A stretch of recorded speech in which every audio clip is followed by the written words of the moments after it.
This conference will now be recorded.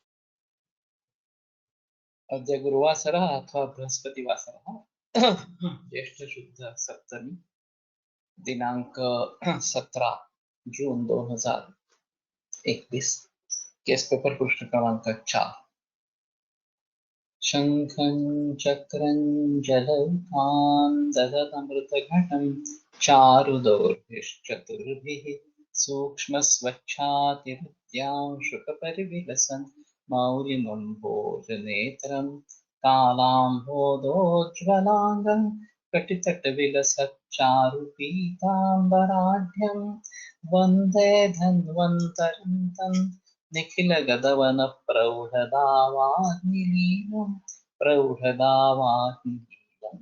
ब्रह्मणो हि समारब्धा मात्रेयर्तेषु पूजिताम् अस्मदाचार्यपर्यन्तां वन्दे गुरुपरम्पराम् आयुर्वेदरतं वन्दे माधवाख्यं महागुरुम् आयुर्वेदामृतं सर्वं शिष्येभ्यो यः प्रदत्तवान् द्रष्टाज्ञानी दृष्टकर्मा कृतकर्मा तथैव च अध्यापको विषक्श्रेष्ठो महान् संशोधकस्तथा गुणैरेतैः समुदितैः यत्कार्यं प्रतनोति सः समृद्ध्यर्थं हि कार्यस्य वयं नु प्रयतामहे सरस्वत्यै नमो यस्याः प्रसादात् पुण्यकर्मभिः बुद्धिदर्पणसङ्क्रान्तं जगदध्यक्षं ईक्षते आत्रेयं प्रथमं वन्दे आयुर्वेदजगद्गुरुम् आयुर्वेदामृतं सर्वं गृहीत्वा हि सुरेश्वरात् अग्निवेशादिकेभ्यो यत् प्रयच्छति सत्तमः प्रथमं तन्त्रकर्तारम् अग्निवेशं नमाम्यहम्।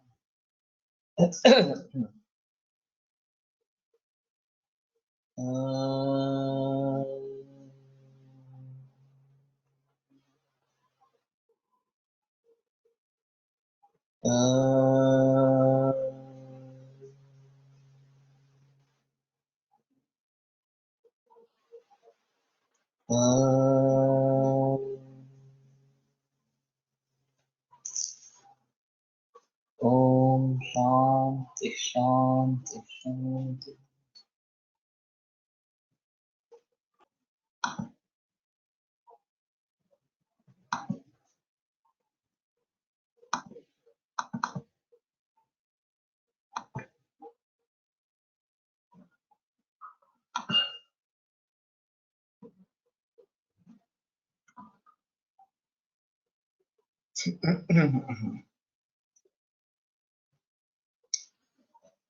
तो नाड़ी के बारे में हमने बात की थी। मैंने एक सिर्फ कृमि के बारे में पूछा गया था। कृमि नाड़ी एक अलग थोड़ी सी होती है, और कोई लकड़ी हम पानी में डुबोते हैं और उसको ऊपर उठाने की कोशिश करते हैं, तो वो जो फील होगा वो कृमि नाड़ी का होता है। तो ये एक अलग चीज है और ये देखा जाता है, और उसके आधार पर कृमि का निदान हो सकता है। तो बाकी लक्षणों के आधार पर भी कृमि का निदान इस प्रकार से होगा। स्पर्श के बारे में मैंने बताया कि खर स्पर्श है, रूक्ष है, या फिर मसृणता इस प्रकार की है, तो वो थोड़ा देखना चाहिए। आकृति स्थूल है, कृश है, ऊंची ज्यादा है, कम है, वगैरह वगैरह। और फिर किसी रोग विशेष की आकृति पृष्ठ शीर्ष वगैरह जो बताते हैं, मैंने तो पृष्ठ शीर्ष का पेशेंट देखा नहीं है, लेकिन इस प्रकार की अगर आकृति हो तो उसके बारे में थोड़ा सोच सकते हैं। हाँ, शब्द इसमें दोनों तरीके से ले सकते हैं कि एक तो उसका बोलना कैसा है, उसके आधार पर अगर कुछ जजमेंट लेना है तो उसके बारे में थोड़ा सोच सकते हैं। रुक्ष या सन्नसक्त ज्वर वगैरह वाक इस प्रकार से अगर कुछ होते हैं मरीज। लेकिन दूसरा शब्द से लेंगे तो ऑस्कल्टेशन, ये अहम चीज रहेगी। तो उरक का परीक्षण खास करके फुफ्फुसों में क्या स्थिति है, कफ है, वात है, प्लूरल डिफ्यूजन है, वगैरह वगैरह। और हार्ट साउंड्स के बारे में अगर हम सोच सकते हैं कि मरमर है कहीं पे, या ज्यादा मंद इस प्रकार के हार्ट साउंड्स है, तो ये खास करके रुद्रों में हार्ट साउंड्स अलग होते हैं, और केवल ऑस्कल करके भी थोड़ा पता चलता है, फिर आगे इन्वेस्टिगेशंस करेंगे तो ज्यादा बेहतर इस प्रकार का रहेगा। लेकिन उसमें भी आईएलडी की अगर आशंका है तो एलोपैथी में एंजियोग्राफी बताते हैं। मैं सभी को बताता हूँ कि थैलियम स्कैन करवाओ, क्योंकि एंजियोग्राफी में सिर्फ कोरोनरी आर्टरीज और उसके ब्रांचेस के बारे में पता चलता है, और जिसके आधार पर ये बता देते हैं कि नहीं आपको इधर एंजियोप्लास्टी या फिर बाईपास सर्जरी की जरूरत है, और प्रेशर डाल देते हैं कि अभी के अभी निर्णय दे दो, अभी ऑपरेशन थिएटर में ये हो तो तुरंत हो सकता है वगैरह वगैरह, और फिर फॉरेन का स्टेंट है तो इतना पैसा, भारतीय है तो इतना पैसा वगैरह वगैरह, ये सब बहस चलती रहती है, और लोग भी मान जाते हैं कि पुनः पुनः ये करने से बजाय बेहतर है अभी कर ले इसके पास। तो ये मैकेनिकल सॉल्यूशन है, और पूरे हार्ट के बारे में जानकारी नहीं थी। अगर हार्ट अटैक हो गया हो तो एक अलग चीज है, लेकिन हार्ट अटैक हुआ नहीं है, केवल सांस फूलना वगैरह इस प्रकार के लक्षण है। तो उस अवस्था में थैलियम स्कैन करवा के रियली कोरोनरी आर्टरीज कितनी ब्लॉक है, या फिर पूरा सर्कुलेशन हैम्पर हुआ है या नहीं हुआ है, इसके बारे में पता चलता है। और कई लोगों में कुछ भी करने की जरूरत नहीं होती है, क्योंकि कोलेटरल्स डेवलप हो जाते हैं और सर्कुलेशन ओवरऑल अच्छा रहता है।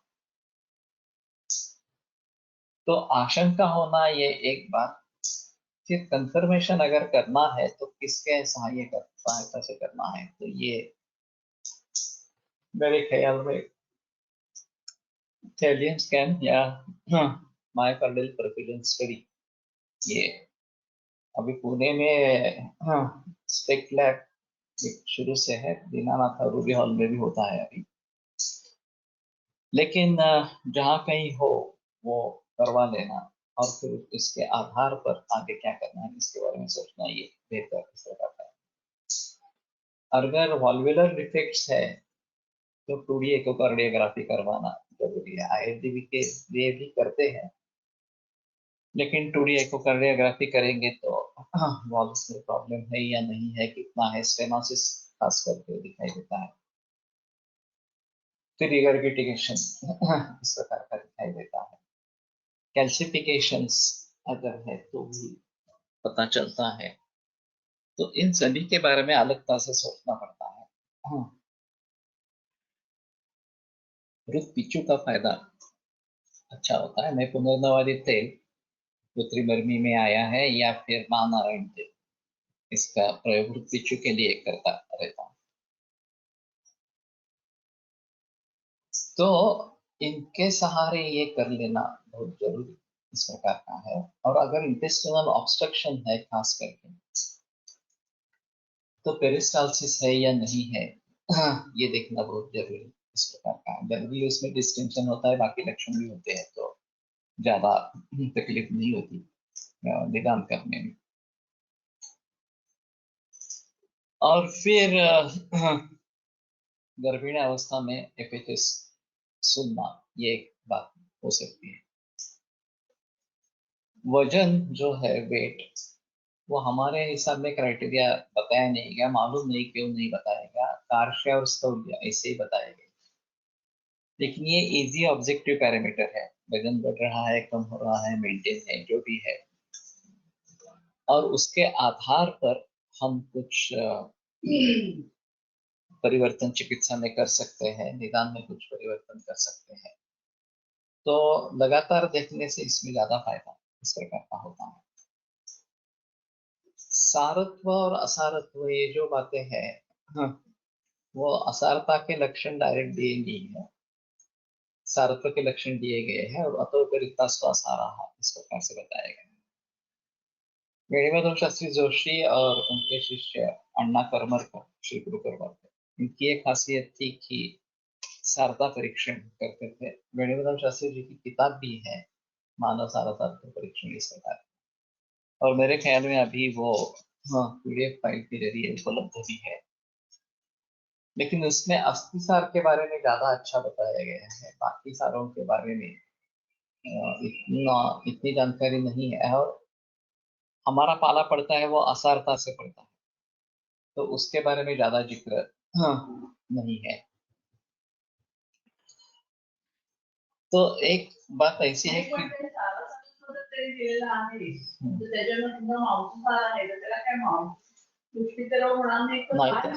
नहीं होना था।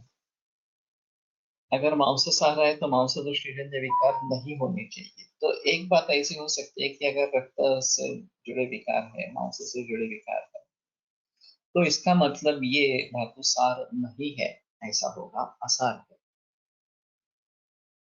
और फिर दूसरे किसी तरीके से भी उसको जान सकते हैं, क्या देखना है। और फिर उसके लिए जो चिकित्सा है, लाभोपायो शस्तानाम रसायनाम रसायनम, तो रसायन चिकित्सा करनी है। और ये मैं बहुत दिनों से सोच रहा हूँ कि धातु के अनुसार रसायन चिकित्सा कैसे करें। फिर भी अभी प्रैक्टिकल में उतर नहीं आया है। कंसल्ट जी की रसायन पर किताब उपलब्ध है, और उसको भली भांति पढ़कर थोड़ा उसके बारे में सोच सकते हैं। गुहा फड़के की जो किताब है उसको भी थोड़ा देखकर सोच सकते हैं। तो कहाँ कैसे रसायन का प्रयोग करें, ये एक अहम मुद्दा इस प्रकार का रहेगा। वैसे शालीपर्णी अभी एक गांजूसवीर नाम से मिल रहा है, घन है उसका, और त्रिदोष शामक है, रसायन है शालीपर्णी। तो मैंने इस प्रकार से कभी उसके बारे में सोचा नहीं था, तो अभी मैं सोच रहा हूँ मैं कैंसर के मरीजों में इसका प्रयोग शुरू करूँ। और अभी तो चूर्ण के मात्रा में दे देंगे इस प्रकार से। लेकिन ये अचानक खोज हुई कि वो डांजोसविर एंटीवायरल एक्टिविटी के लिए मेरे पास लाया गया, और खास करके अभी कोविड-19 के सिचुएशन एंटीवायरल ड्रग। तो फिर जब मैंने शालीपर्णी के गुणधर्म देखे तो पता चला कि ये अच्छी दवा है और काफी जगह प्रयोग में ला सकते हैं। तो हाँ, पूर्वधातु दृष्टि होगी तब भी आगे के धातु सारत्व नहीं रहेगा, तो ऐसे कैसे समझेंगे। ये स्रोतोदृष्टि लक्षण और कारण दोनों देखने हैं। और अगर पूर्व धातु परम कुर्यात वृद्ध क्षीणश्च तद्विधम, वृद्धता और क्षीणता के बारे में बताया गया है, लेकिन पूर्व धातु आसार है तो संभवतः अगले जो धातु आसार इस प्रकार के होंगे। तो थोड़ा लक्षण और कारण इनके हिसाब से इनको देखना है, तो थोड़ा पता चल जाएगा इस प्रकार से।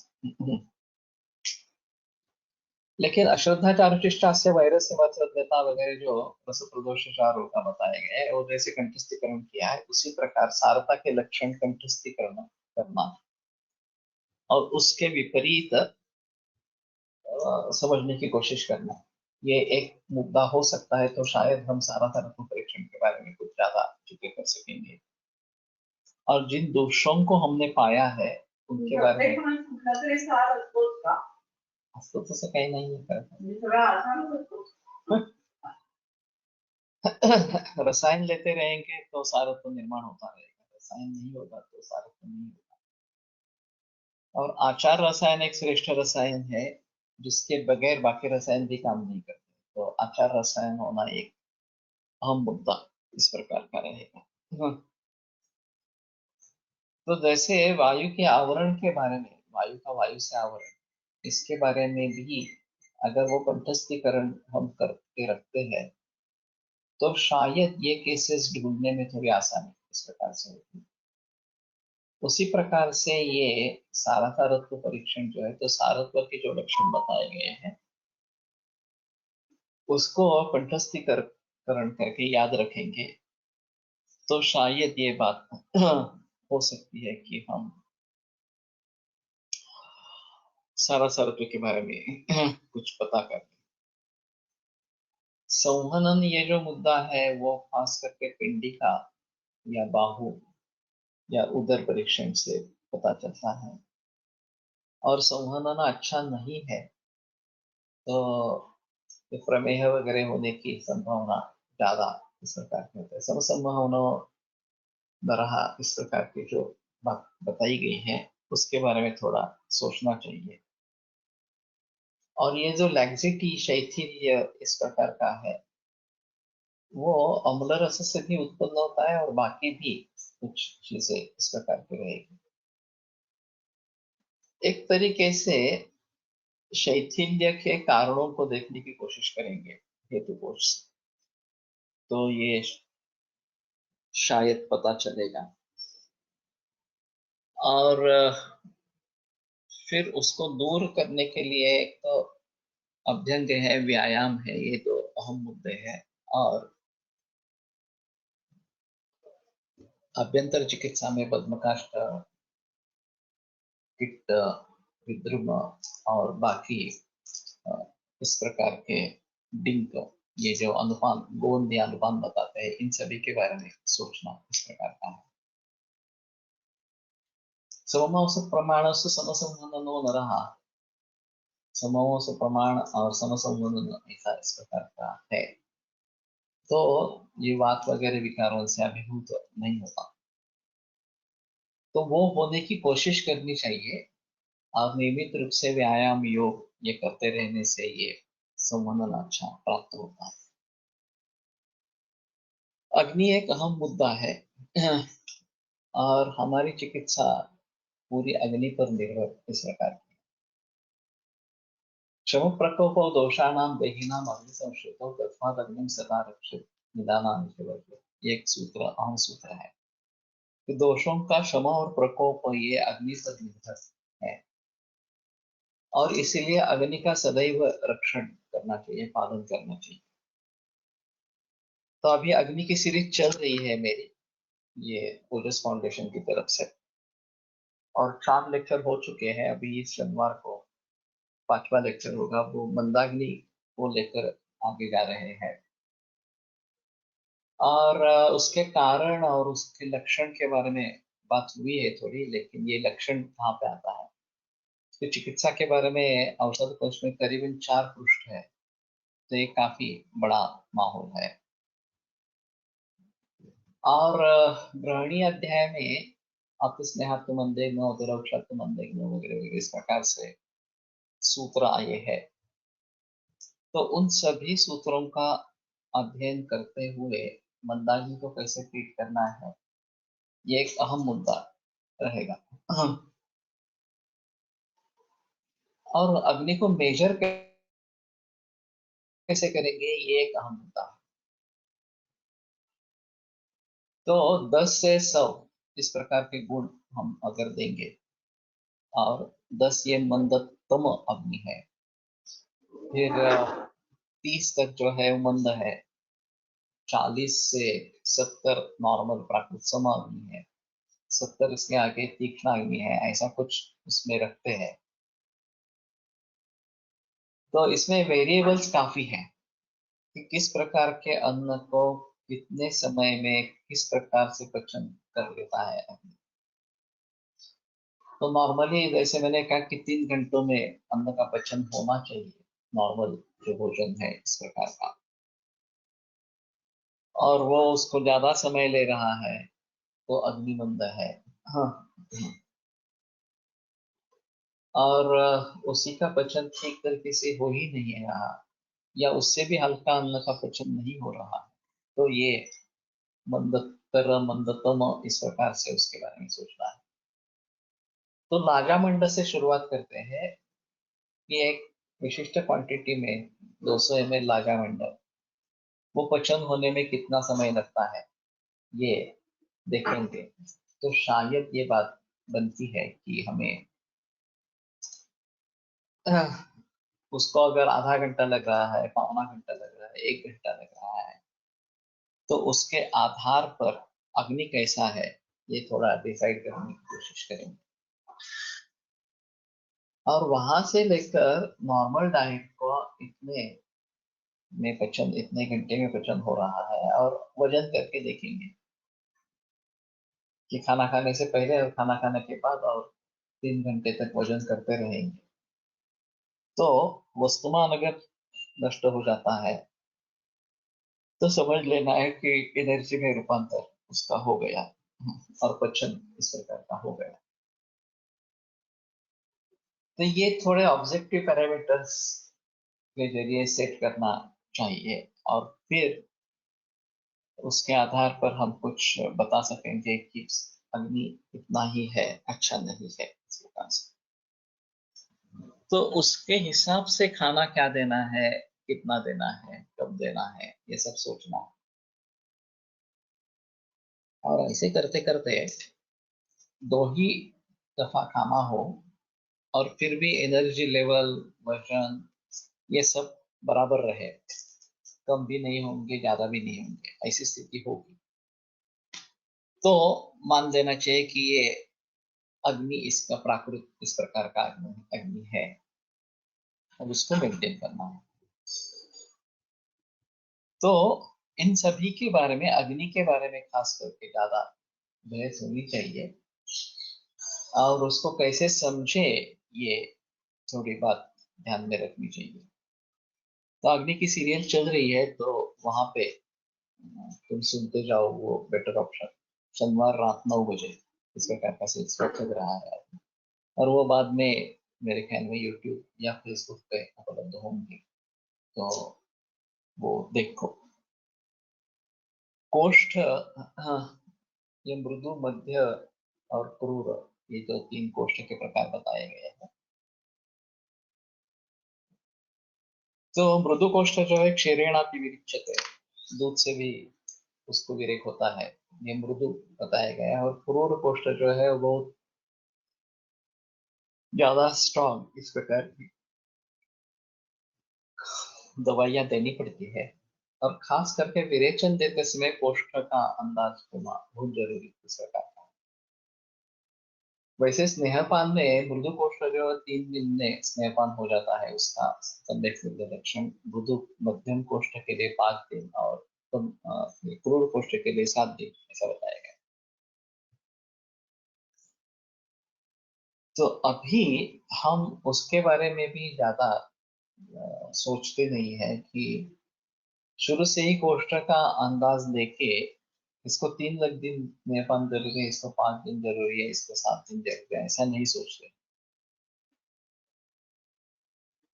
सर आजकल मॉडर्न मेडिसिन लोग लेते हैं तो उनकी क्षुधा तीक्ष्ण रहती है, तो ये कैसे समझेंगे? ये क्षुधा है या बुभुक्षा है, इसके बारे में थोड़ा समझ लेना चाहिए।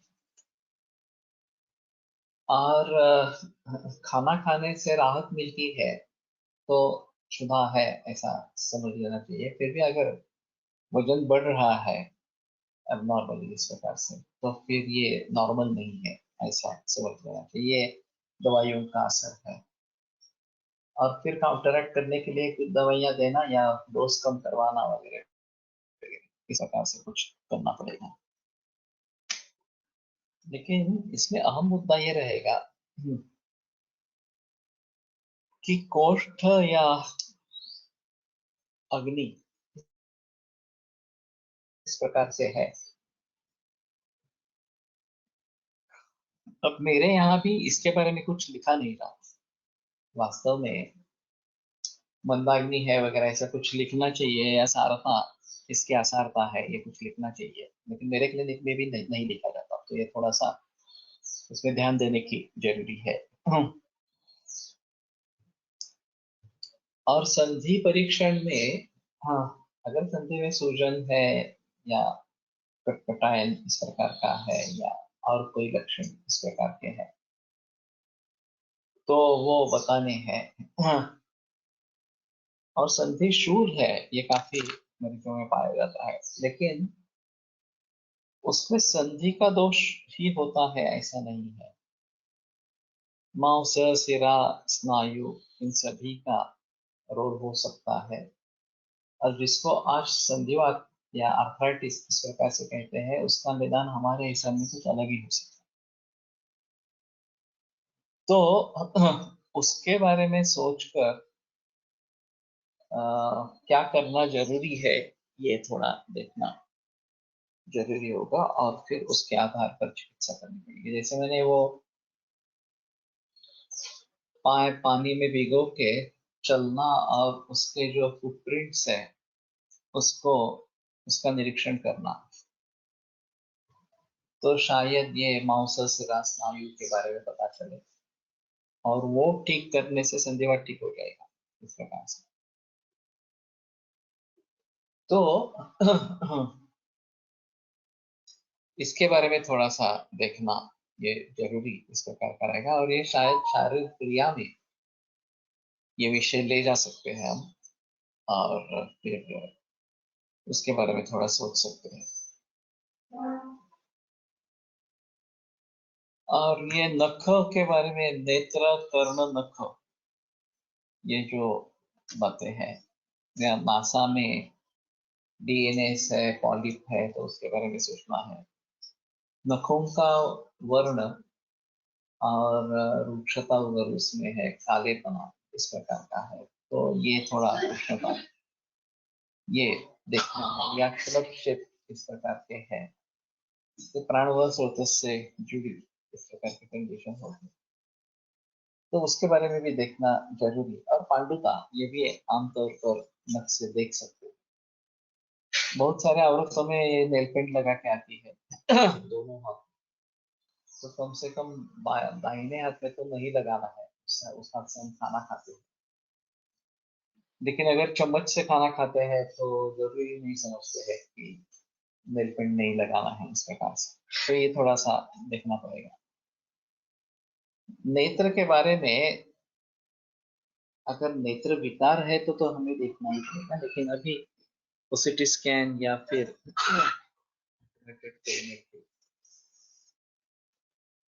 ऑप्थेल्मोस्कोप से देखना वगैरह वगैरह, ये बातें हो सकती है।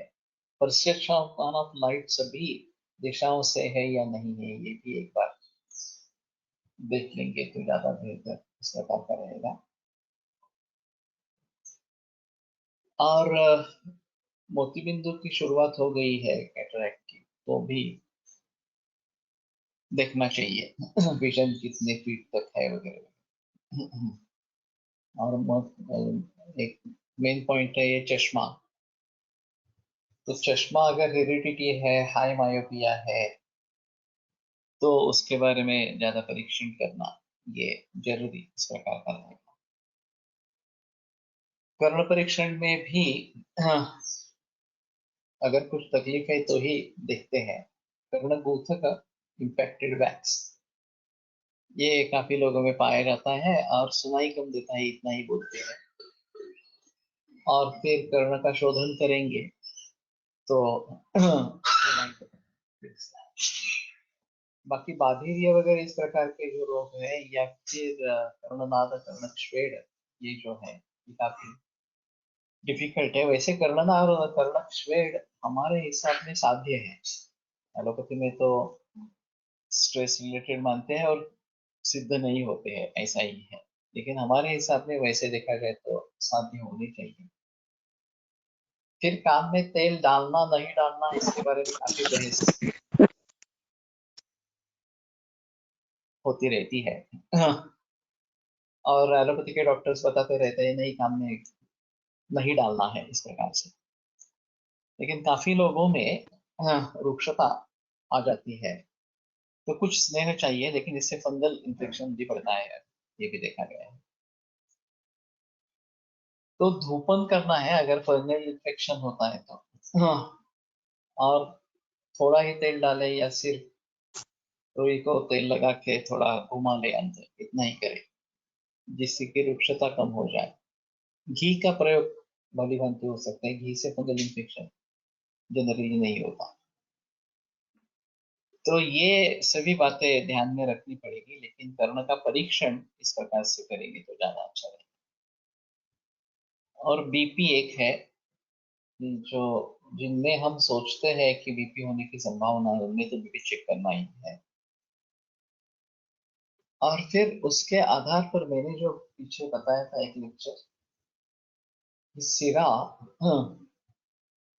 रक्त और वायु, इन तीनों का विचार बीपी में करना है। तो सिराओं में ये स्रोतरोध इस प्रकार का आरंभ हो सकता है। कोलेस्ट्रॉल बढ़ता है और उसका एक लेप जैसा अंदर से हो जाता है, तो ल्यूमेन कम हो जाता है और फिर ब्लड प्रेशर बढ़ाना पड़ता है शरीर को। रात्री तेल टाकून सकाळी बडणे स्वच्छ करायला सांगतो।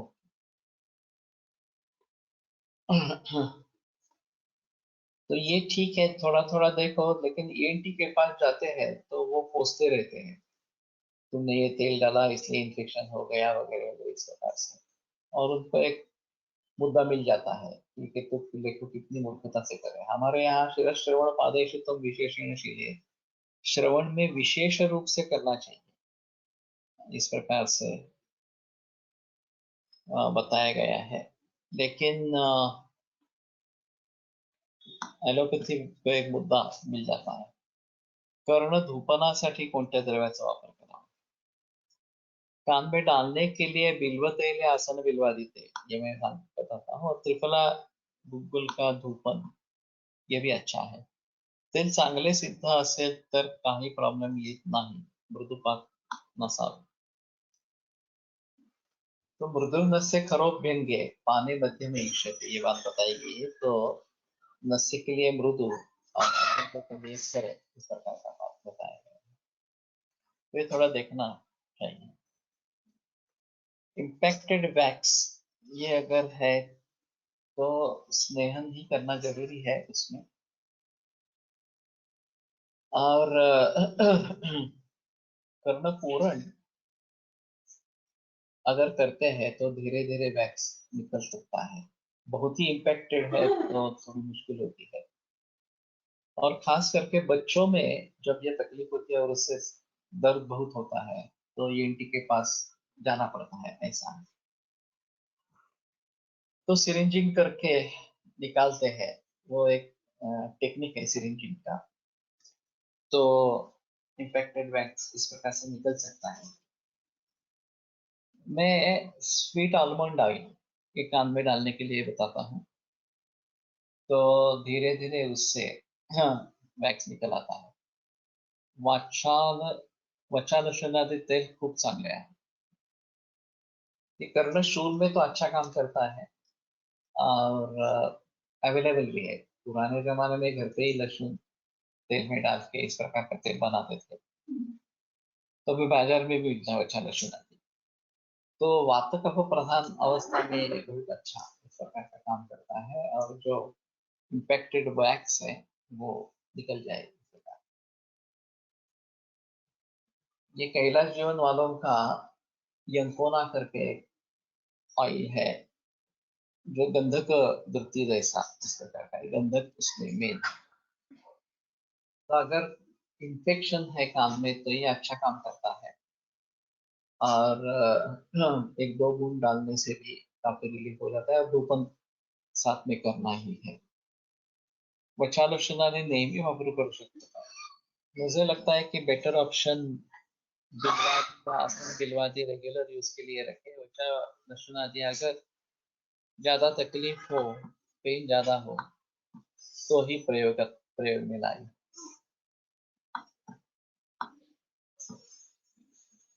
मी रेग्युलरली वापरतो। कर्णरोग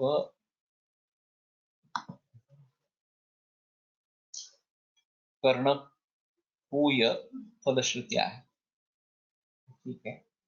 लेकिन नियमित रूप से मेरे ख्याल में बिलवादी आसन बिलवादी ठीक है। यूनिटस में मैंने अभी वो दीपिका तेल एक बार ही बनाया था, तो देवदार वगैरह काष्टों का कपड़ा लपेट कर उससे उसको जलाना है, और उसके जो तेल बिंदु निकल आते हैं वो दीपिका तेल बताया गया है। तो ये इसमें ज्यादा अच्छा काम करेगा ऐसा मेरा मंतव्य है टिनिटस में। तो उसके बारे में थोड़ा सोचना पड़ेगा। कारण काय आहे? वात, स्ट्रेस, हाँ स्ट्रेस। 3-4 दिवस शब्द हा श्रोत्रेंद्रिय म्हणजे शब्दच आहे ना, आकाशवाणी. 3-4 दिवस तेल टाकून स्कूपने गुटक गुथक काढणे. बरेचदा मोठे मोठे गोळे निघाले आहेत. तो ये बात होती है और इसमें ये कमल है, मांसमल है. तो मांस के बारे में सोचना है. मैंने एक मरीज देखा था कि बार बार प्रतिशय होता था और मैंने प्रतिशय की आम चिकित्सा की, लेकिन थोड़ा फायदा हुआ, ज्यादा फायदा नहीं हुआ, फिर भी होता रहा बार बार. तो मैंने उससे सवाल पूछा कि तुम्हें मल बार बार निकलना पड़ता है क्या कान से, या नाखून भी जल्दी जल्दी बढ़ते हैं और काटने पड़ते हैं. तो बहुत खुश हुआ मला कि किसी ने आज तक ये सवाल पूछा नहीं था. मेरे कान में मल निर्माण होता ही रहता है, 2-3 दिन बाद मुझे निकालना ही पड़ता है इस प्रकार से. तो मैंने उसको मांसोपाचक सिद्ध घृत दिया और फिर उसका प्रतिशय भी बंद हो गया कि ये भी कम है और ये भी कम है. तो कृषक था, उसका वजन भी बढ़ गया और ये तकलीफ पूरी तरीके से निकल गई. प्रतिशय भी चला गया और कर्णघोटक जो ज्यादा निर्माण हो रहा था वो भी बंद हो गया. परफोरेशन असेल तर काय वापरावे इसके बारे में जरा संदेह है. धूपन तो कर सकते हैं, उसमें कोई प्रॉब्लम नहीं है, लेकिन कान में कुछ डालना है तो परफोरेशन अगर है तो ये तकलीफ कर सकता है. तो धूपन ही अच्छी चिकित्सा है. वो रोपण उसका हो जाए इस प्रकार से कुछ करे, नहीं तो ये टिम्पैनोप्लास्टी ऑपरेशन करते हैं अभी. तो ये थोड़ा सा देखना पड़ेगा. यंकोना ये आसन का है Ayurveda संशोधनालय. If the person is in stress, the production of wax is more. ये भी बात हो सकती है. तो इन सभी के बारे में थोड़ा सोचना पडेगा. कमल तयार होत नसेल तर मांसदुष्टी असू शकते का? हो सकता है. नियमित रूप से थोड़ा कमल निर्माण होना और वो निकलता रहे बाहर, ये हो सके तो ज्यादा बेहतर इस प्रकार का. अभी एलोपैथी में तेल बिल्कुल ही नहीं डालना इस प्रकार से बोलते हैं और फिर भी मरीजों में प्रॉब्लम होती है, ऐसे नहीं है. तो ये इसके बारे में थोड़ा सा सोचना. 2-3 रुग्णांमध्ये टेम्पॅनोप्लास्टी करून ही पुनर्भव झाला होता. आयुर्वेद चिकित्सेने पूर्ण बरे झाले. परफोरेशन असेल तरी जात्याती तेल वापरते. ओके. तो रोपण क्रिया होनी चाहिए और ये तेल बहुत कम मात्रा में देना है, क्योंकि इनका क्या कहना है, अगर ये भीतर चला जाता है और वहां पे इंफेक्शन हो गया मिड ईयर, तो ये काफी मुश्किल वाली बात हो जाती है. तो ये जॉनसन बर्ड्स वगैरह ऐसे जो है, या मैचस्टिक हो आगे थोड़ा रुई लगा के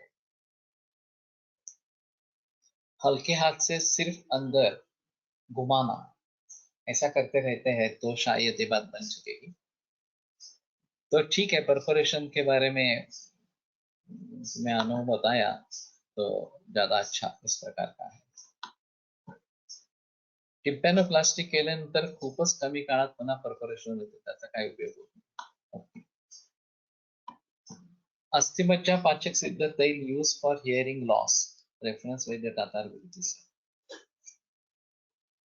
तो ठीक है, बाधेरिया में ये जैसे मैंने कहा बिल्वा तेल, लसन बिल्वा तेल ये अच्छे है, लेकिन अस्थिमज्जा पाचक ये अगर कर सकते तो भी अच्छा है.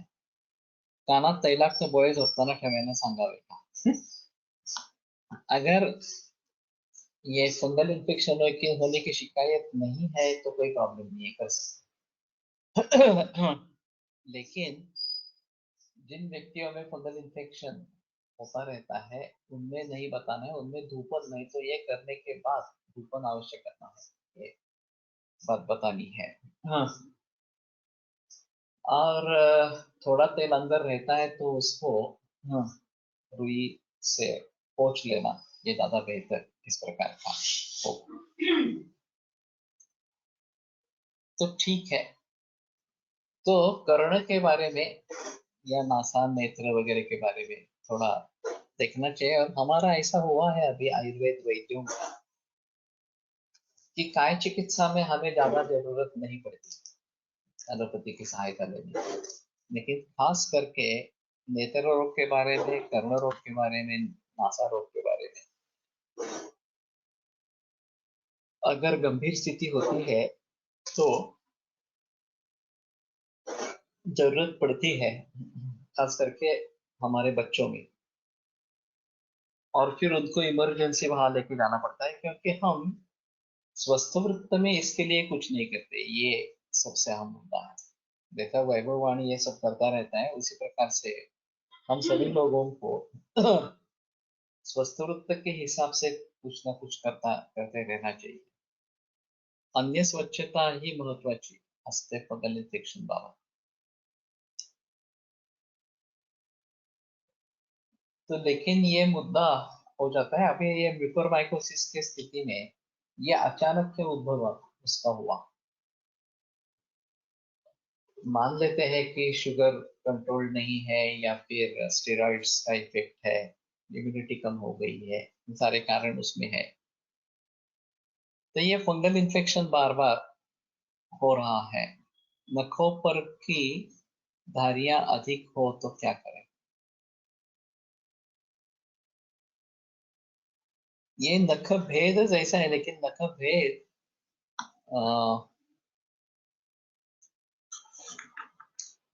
ये आगे का लक्षण होता है. उसके शुरुआत इस प्रकार की धाराएं दिखती है तो स्नेहन ही रेग्युलर होना चाहिए.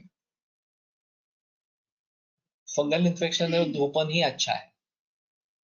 तेल मीडियामध्ये फंगस वाढत नाही असे आधुनिक ही म्हणतात. उनका जो वैक्सॉल है वो ऑयल बेस्ड है और वो सभी एंटी स्पेशलिस्ट यूज करते हैं. उनका कहना रहता है कि तेल अशुद्ध होता है, उसके लिए इन्फेक्शन होता है. तो ऐसा बताना चाहिए ना कि अशुद्ध तेल मत डालो, तेल ही मत डालो, ये क्यों बता रहे हैं? अनाज गंदा हो सकता है, उसमें गंदगी हो सकती है, तो अनाज ही मत खाओ ऐसा नहीं कह सके ना. गंदा अनाज मत खाओ ये ठीक है, लेकिन अनाज तो खाना ही पड़ेगा. उसी प्रकार से ये है, लेकिन फिर भी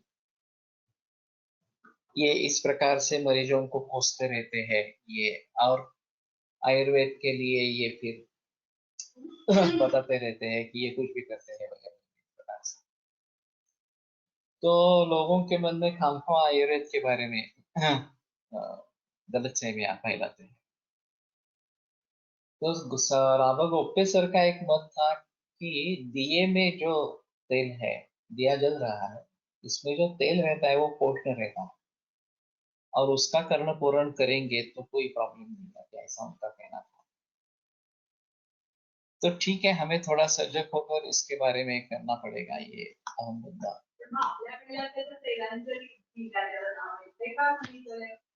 काय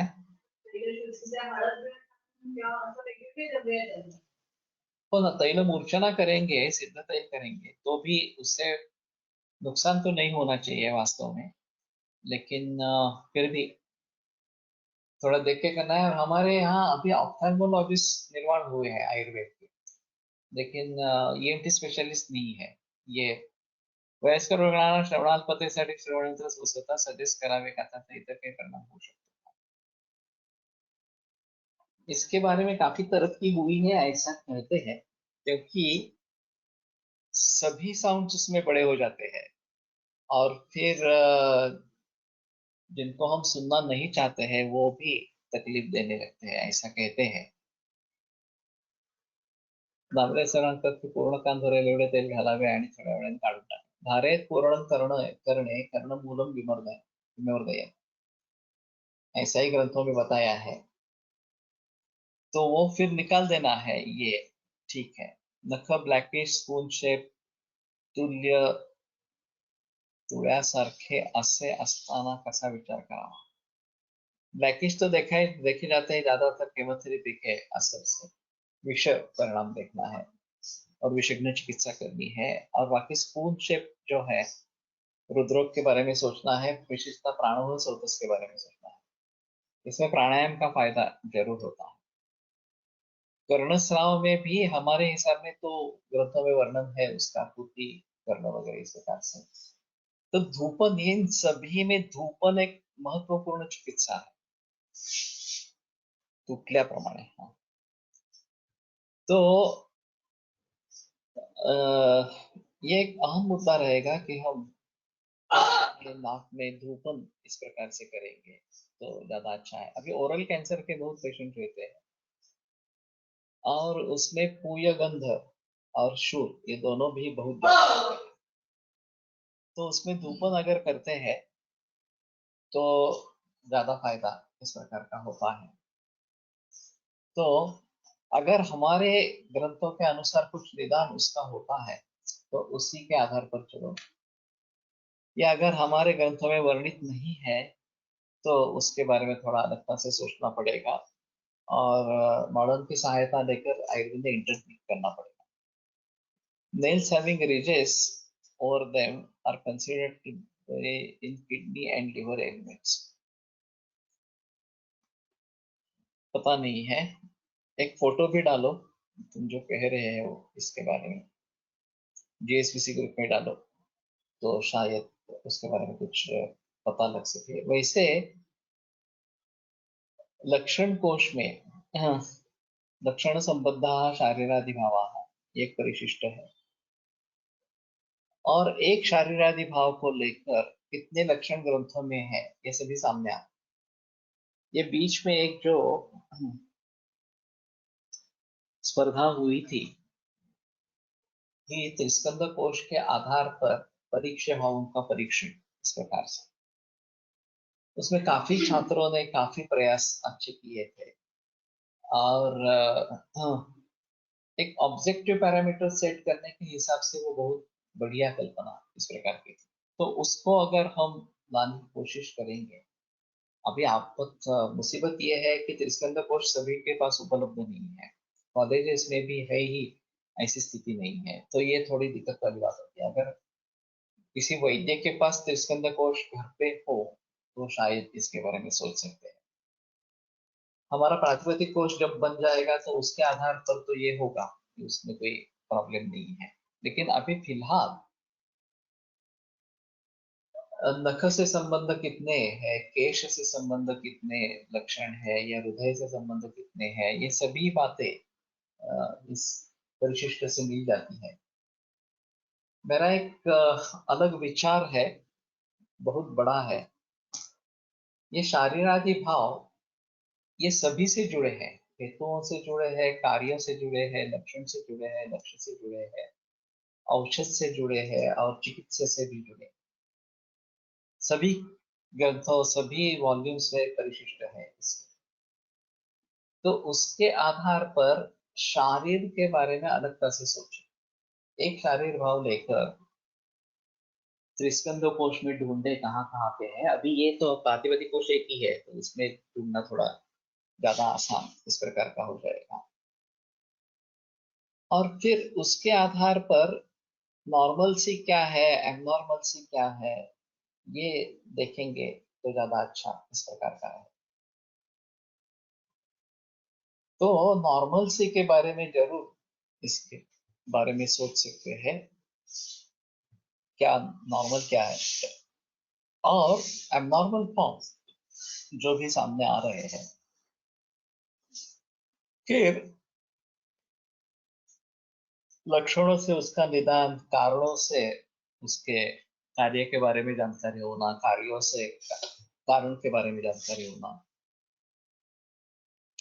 ये सभी बातें होगी और शारीर का एक नया रूप सामने उभर आएगा आयुर्वेदीय शारीर का। तो ये बहुत ही बड़ा प्रोजेक्ट हो सकता है इसके जरिए और फिर काफी उसकी महत्ता इस प्रकार की रहेगी। धारेत पूर्ण करणे कर्णमूलं विवर्धने दुर्गस्यान् मार्गं यावन् मात्राशतम् अवेदने यावत् पर्यते हस्ताग्रं दक्षिणं दानवन्दनं निमेषोन्मेषकालेन सर्वं मात्रा तु संस्कृता। असे सांगितले आहे त्याप्रमाणे केवळ 100 मात्रा मी करतो. यामध्ये जे स्नेह पूर्णार्थ वापरले असते ते एवढ्या वेळात म्हणजे 100 मात्रेत जवळपास सगळे बाहेर पडते. मध्ये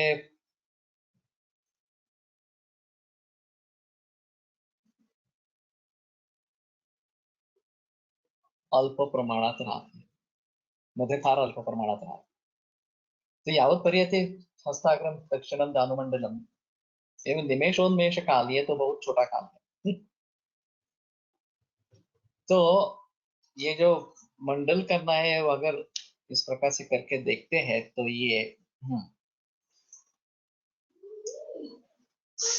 हमें इसके बारे में थोड़ा सोचना पड़ेगा, लेकिन ये जो बता रहे हैं वो प्रैक्टिकल है तो करके देखना चाहिए।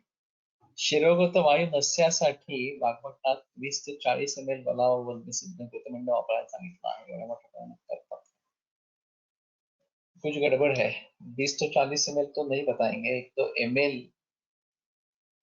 ये आधुनिक परिमाण है और हमारे ग्रंथों में बिंदु मात्रा बताई गई है, और एक बिंदु कितना है इसके बारे में संशोधन में 0.5 ml इतना ही है, और 6 बिंदु अगर हम बताते हैं तो 3 ml मात्रा होती है एक नाक में डालने।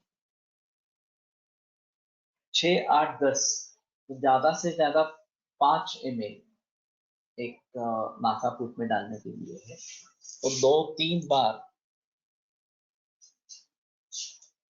मूल रेफरेंस जो है वो हाजिर करो, वो ज्यादा बेहतर रहेगा। 2 करशते एक फल, तो कहाँ का रेफरेंस है वो मूल संस्कृत श्लोक जो है वो दे दो, वो ज्यादा बेहतर सरकार का है। अभी गणेश बाराते का इसके बारे में संशोधन है, पोर्टल में उसने किया है आर्य वैद्यशाला में, तो ये देख सकते हैं। वातक व्याधि चिकित्सा 21-62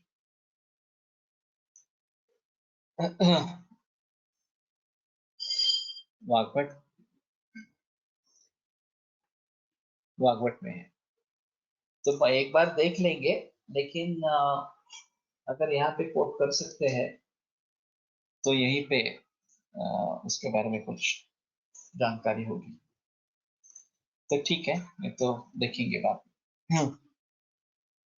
तो कहने का तात्पर्य अर्थ ये है कि ग्रंथों में जो भी विवरण इस प्रकार का है, स्कंद कोश या प्रातिपदिक कोश के जरिए अनूठी इंफॉर्मेशन सामने आ सकती है, और जैसे कि शारीर के बारे में मैंने सोचा, और मैंने एक सोचा था कि गुरु पूर्णिमा के अवसर पर इसके बारे में एक व्याख्यान दे दूं, लेकिन ये एक व्याख्यान का विषय नहीं है, तो 3, 4, 5 या ज्यादा ही व्याख्यान इसमें लगेंगे, और एक एक शारीरिक भाव को लेकर 2-2, 3-3 व्याख्यान लग सकते हैं, तो थोड़ा सा देखना चाहिए, और उसमें स्पष्टता किस प्रकार से हो ये भी थोड़ा देखना चाहिए, तो ये अभी थोड़ी डिफिकल्टी इस प्रकार की है, तो ठीक है। तो यहाँ तक परीक्षण के मुद्दे जो है वो निष्पन्न हो गए। अभी निदान इसके बारे में हमें सोचना है। दोष दूष्य स्रोत अग्नि आम मल अवस्था चिकित्सा, और फिर मॉडर्न इन्वेस्टिगेशंस और अन्य चिकित्सा जो अभी चालू है उस समय, बला बिल्व श्रुते क्षीरे घृतमंडम विपाचे तस्या शक्ति प्रपंचो वा नस्यं वात्ने शिरोगते, तद्वत् सिद्धा वसा नक्र मत्स्य कूर्म चुलूकजा विशेषण प्रयोक्तव्या केवले मातरिश्वरी। तो शुक्ति का जो मतलब है, हाँ, प्रकुंच मेरे ख्याल में आधा पद है, शुक्ति शायद कर्ष प्रमाण है, 2 कर्ष ते 1 पल, ये थोड़ा देखना चाहिए, लेकिन फिर भी ये मात्रा ज्यादा ही है। इसमें सिर्फ ऐसा है कि एक ही समय में इतना देना है, ऐसा नहीं हो सकते, नहीं बोल सकते। तो बार बार करने में ये थोड़ा सा होगा। नसे केल्यावर किती वेळ पडून राहावे राहणे अपेक्षित आहे। वैसे तो 2-3 मिनट ही रुकते हैं, ज्यादा रुकते नहीं है। और शनैः रुचिते उच्छिंके, अगर वो कंठ में आता है तो उसको निकाल देना, इस प्रकार का चाहिए।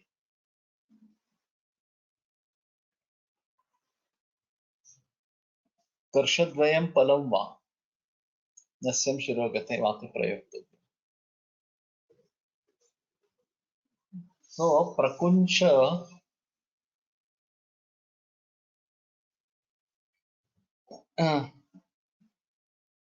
पल है, तो थोड़ा मांग परिभाषा देखेंगे, लेकिन फिर भी ये ज्यादा है प्रमाण, इसमें कोई संदेह नहीं।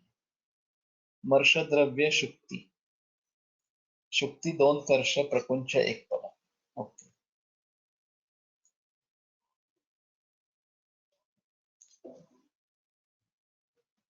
Many doctors give this amount of oil over 1 hour drop by drop.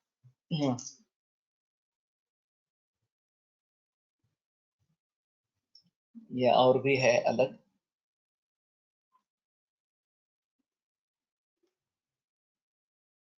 ENT पे प्रैक्टिस करने वाले कोई पहचान में है क्या?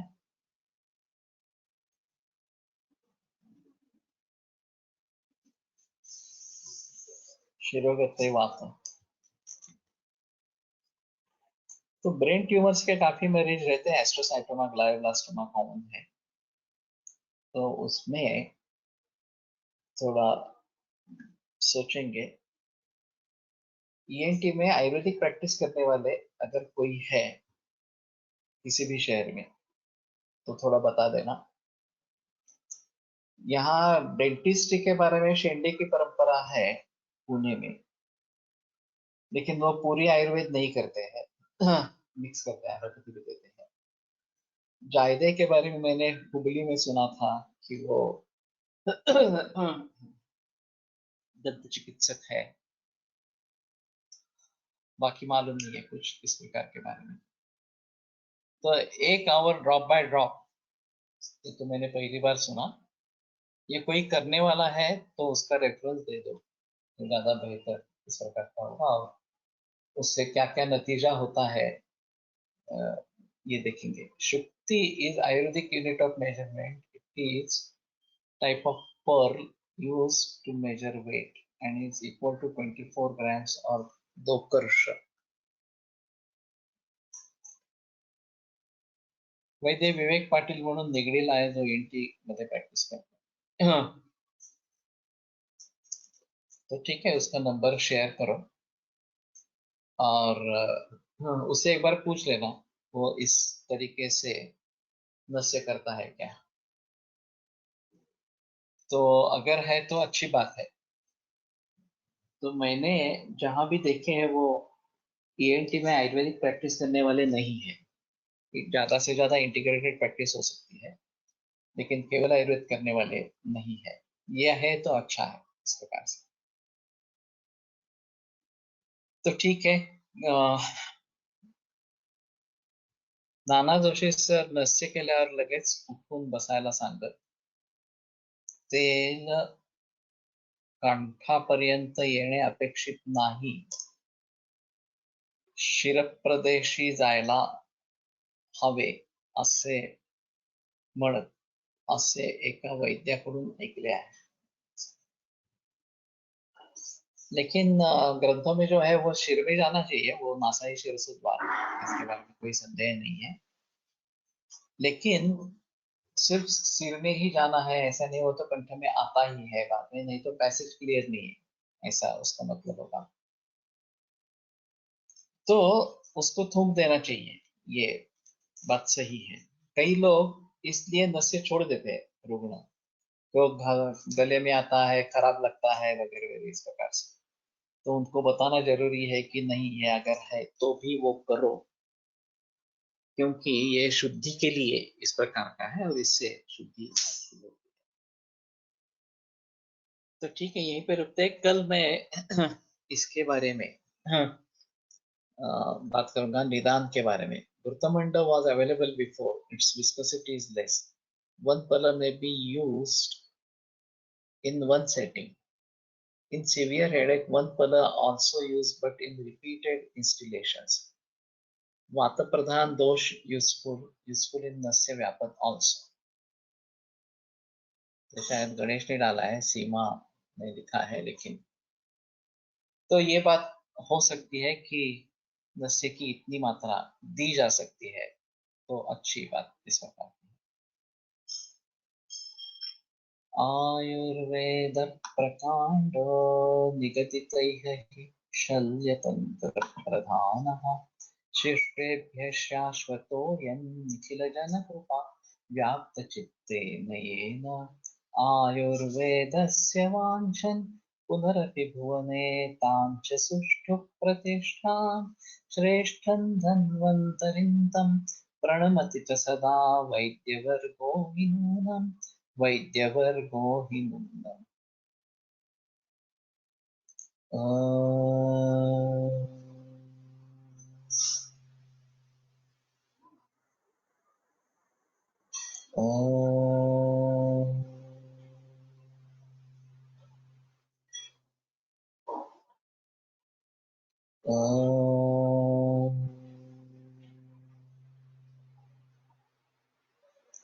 ओम शांति शांति शांति।